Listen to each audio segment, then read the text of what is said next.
And the third aspect, and I think this is perhaps certainly where I come from the German context, is perhaps the most important one. It may not be the most important one in other countries, and I know in England they don't want to place the emphasis on this third aspect, but prevention or security. That the cooperation between the SLO and the safety officers, as James mentioned before, and with the police, we think this is a key.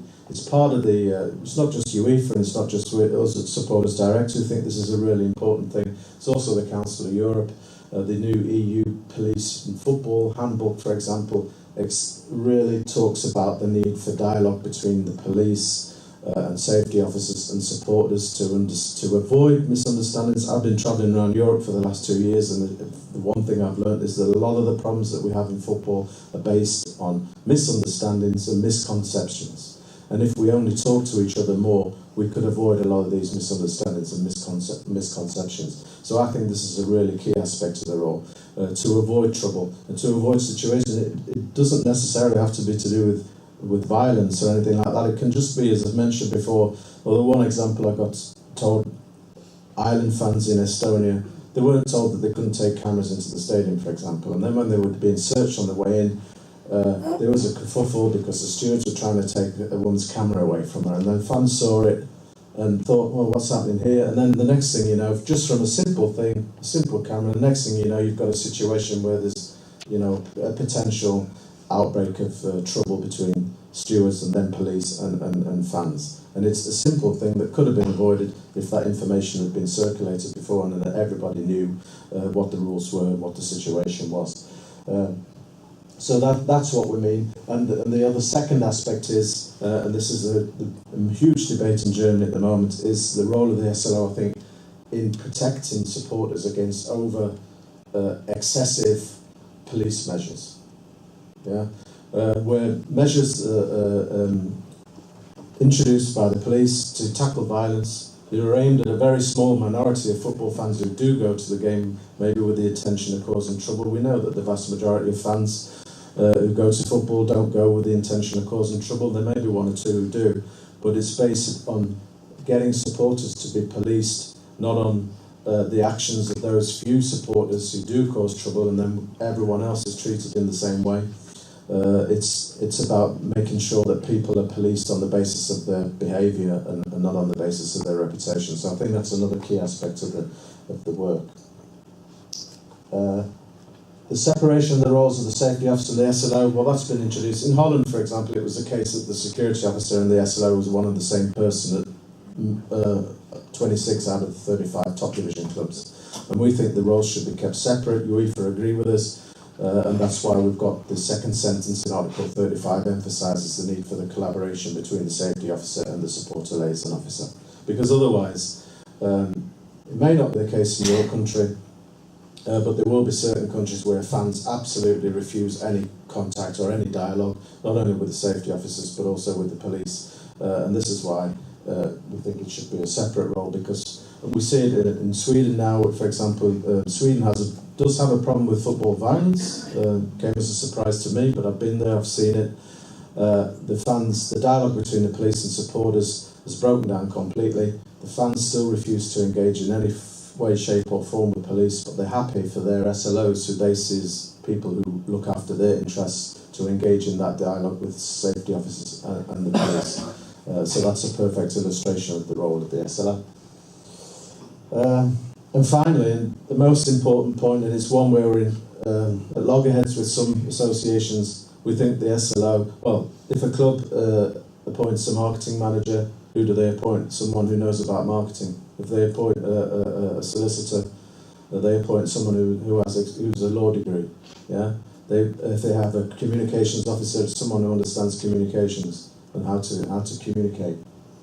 So, if we're talking about an SLO, it should be someone who comes from the fan base, someone who knows what it's like to go to an away game on a Tuesday night and not be able to get back home because there's no transport laid on there's no trains running anymore, etc., etc., and then have to travel home through the night and maybe get up early the next morning to go to work. Someone who understands what it's like to be a supporter, what kind of problems supporters face, etc., etc. Who better to appointing the role of the SLO as someone from the fan base, and that is what we recommend.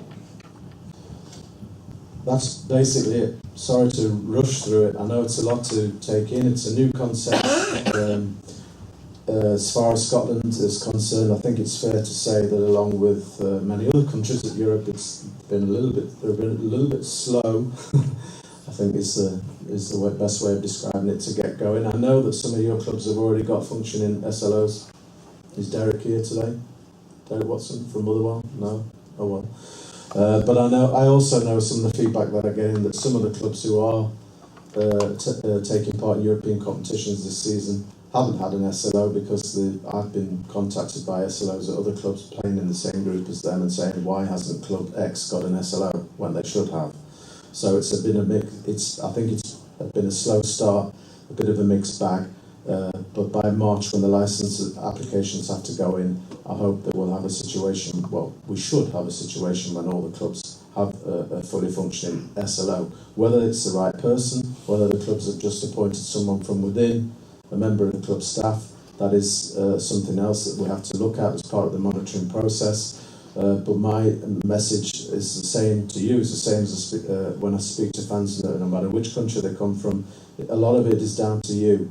UEFA have introduced this. I said it's come from the very top of European football, so there's a top-down regulatory pressure on the national associations, on the clubs, but a lot of where the most effective SLOs have come where the fans have been strong, and they've put pressure on the clubs from below to say, look, we've got the handbook here, these are the recommendations, read the handbook. I suggest you can download it in 10 different languages from the Supporters Direct website.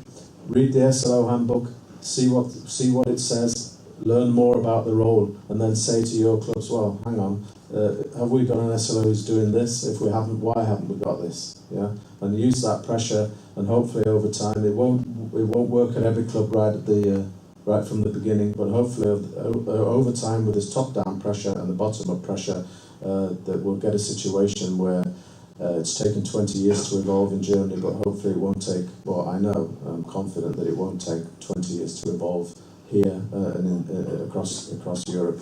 Hopefully it will be a lot faster than that, and we'll get this system established for the good of all the stakeholders in European football.